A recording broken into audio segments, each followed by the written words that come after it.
laki-laki godaannya cuma 3 sebenarnya. Harta, tahta, wanita. Kalau perempuan, harta, tahta, harta. Kenapa kayak gini? Saya survei sama istri saya sendiri soalnya. Ya itu jadi harus ya. Jadi balance kan. Karena ketiga itu bisa dikendalikan karena dengan keimanan kita kepada Allah. Kalau mbak dibahas panjang, mah misalnya ibu-ibu saya nanti bahaya. Ada guru saya itu Bu Yarda di belakang. Kok saya nanti. Wa muharramun, dan haram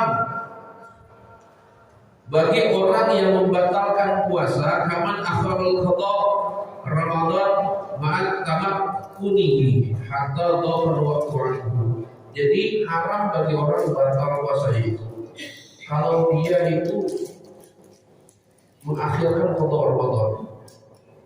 Nih, kalau kita punya hutang Ramadan, jangan tunggu mau datang Ramadan lagi baru kita qada. Kita kena ikan qada namanya. Jangan sampai nanti kita bahas selanjutnya, kita bahas dulu. Wa asalul iftar, dan bagian-bagian ada beberapa bagian. Orang yang batal puasa itu arba'atun aidun, ada 4 bulan. Yang pertama mayalzamu fihil qada wal fidyah. Yang pertama orang yang batal puasa tapi dia wajib mengqada, wajib pula fidyah. Fidyah itu 1 mud.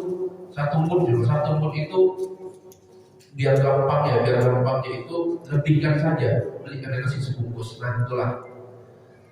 Bagi orang yang wajib dia qada puasanya, wajib pula bayar fidyah karena dia membatalkan puasanya. Wa huwal itsnain, itu ada 2. Al awal, yang pertama al iftaru li khaufin ala ghairihi, yaitu dia membatalkan puasa itu karena takut akan kehilangan nyawa nyawa orang lain. Contoh misalkan bayi. Orang puasa itu kalau seorang ibu yang sedang menyusui atau seorang ibu yang sedang hamil, kalau dia puasa, apalagi dia tidak sahur, kalau dia tidak sahur maka itu akan mengganggu janinnya. Atau dia akan, kalau yang sedang ASI makan kering ASInya sehingga anaknya tidak makan. Dari pagi sampai jam 6 sore tidak makan, repot juga bayi, kayak mana nangisnya gitu. Jadi kalau selama masih ASI, dia boleh membatalkan puasanya bila ismin tidak kena dosa karena batal puasanya, tapi dia wajib qada puasanya, wajib fidyah juga. Fidyahnya itu selama beberapa hari puasa yang dia tinggalkan. Nah kayak gini deh. Makanya punya anak atur jatahnya. Tiap tahun nyaman betul. Punya anak Ramadan, ketemu Ramadan lagi, melahirkan pula 30 tahun dia udah menikah, 30 tahun dia ada puasa Ramadan. Nah ini yang repot. Dia berdalil banyak anak banyak rezeki. Memang betul banyak anak banyak rezeki. Karena rezeki seorang anak itu sudah ditanggung langsung sama Allah. Dan yang mengurus, apalagi anak itu masih suci, belum ternoda apa-apa, kita urus, kita sayangi, karena kita bertanggung jawab akan ketitipan Allah. Allah bisa jadi anak itu wasilah keberkahan rezeki kita. Tapi jangan karena anak kita meninggalkan kewajiban kita sebagai seorang hamba atau sebagai seorang istri. Sekalipun kita punya anak nih, sekalipun kita punya anak, kewajiban suami itu yang pertama. Kewajiban suami harus pintar kita bagi-bagi waktu. Jangan suami terbengkalai kita karena kita terus anak. Nanti bilang abang tak merasakan apa yang aku rasakan. Nah, ada lagi yang kayak gitu. Ada yang kayak gitu. Biasanya ibu-ibu muda yang kayak gitu. Pernah kayak gitu? Oh, pernah dong. Pernah. Jadi jangan sampai itu, karena anak itu titipan. Konsep titipan itu terserah yang mau yang titip mengambil apa. Bisa aja yang titip kecewa diambil langsung, karena apa? Kita melalaikan kewajiban kita sebagai seorang istri. Begitu pula sebagai suami. Emang istri yang baik adalah istri yang melayani suaminya. Suami yang baik pun sebaliknya membantu pekerjaan istri. Emang tugas kita tuh meringankan. Rasul itu kalau dalam lagi keadaan di rumah tidak ada keadaan dakwah, Rasul bantu pekerjaan Sayyidatina Aisyah. meringankan pekerjaan Sayyidatuna Aisyah.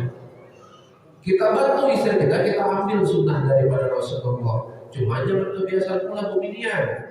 Buanglah cuci sana nah, buang ini buang rumah kita semua yang kerja kan pernah cari duitnya. Nah kayak gitu kan. Bisa ya aku mencari. Nah ini rumah tangga yang awal-awal itu keretakannya itu akan ada. Karena apa? Ada kitab itu dalam kitabnya. Kalau kita di kalangan pesantren Fathul Izzat dan Qurratul Uqyun itu dari A sampai Z perkara rumah tangga itu dibahas dalam situ. Hatta mohon maaf adabnya kita bersenggama, adabnya jima itu diatur semua dalam kitab itu. Ada yang kitabnya. Makanya kemarin saya bilang sama ibu dan bapak saya tidak mau nikah sebelum saya hatam itu kitab. Jadi saya tahu adab-adabnya. Nah ini yang harus penting. Karena Allah mengibarkan di rumah tangga itu hunna libasun lahum wa antum libasun lahum. Perempuan itu pakaiannya pria kata Allah dalam Al-Quran, dan pria pakaiannya pula wanita. Artinya apa? Artinya antara pria dan itu Allah tidak akan pernah sempurnakan kita. Tapi cobalah kita sama-sama menuju sempurna. Karena payungnya rumah tangga kita itu dengan konsep keridhaan Allah. Kalau saya bilangnya mungkin banyak yang protes. Tapi tidak apa, ini harus disampaikan. Perempuan itu punya konsep 3M aja. M pertama tidak membentak suami. M kedua tidak marah merajuk ke suami. M yang ketiga tidak meminta yang berlebihan kepada suaminya. Punya aja 3 ini. Insya Allah itu tidak dilombakan jadi istri salehah. Kalau perempuan 3P. Nah, ujungnya memang sama. P pertama peka. Kita itu peka, perhatian dan peduli kita semua orang. Walaupun kita belum sampai ke sana, ya setidaknya sedikit-sedikit kita coba gitu kan. Karena karena istri kita ini Pak, yang pertama itulah nanti bidadari kita di yaumil akhir. Di surga yang mudah-mudahan kita semua masuk surga itu. Dan dia bakal bisa melebihi walaupun nanti kita ada istri 70 bidadari disiapkan sama Allah di surga. Tapi yang bidadari pertama itu istri kita. Jangan jadi dalil yang ada betul. Marah aku cerai yang Allah nanti di surga pun 69 lagi bidadari. Lebih arum pada agama jangan kayak gitu. Kacau konsepnya kayak gitu karena Allah itu perkara yang paling tidak disukai Allah itu taat, tapi dibolehkan sama Allah. Tapi lihat dulu, rumah tangga kita bahas lihat dulu nih, partnya itu lihat dulu. Tidak tahu-tahu karena dia tidak nurut sama kita, talak nggak tahu nih ya, jangan. Talak itu ada pertama talak salihah. Talak salihah itu talak yang langsung kita ucapkan. Talak 1 kau, talak 2 kau, talak 3 kau. Itu talak salihah. Talak kinayah, talaknya bentuknya kiasan.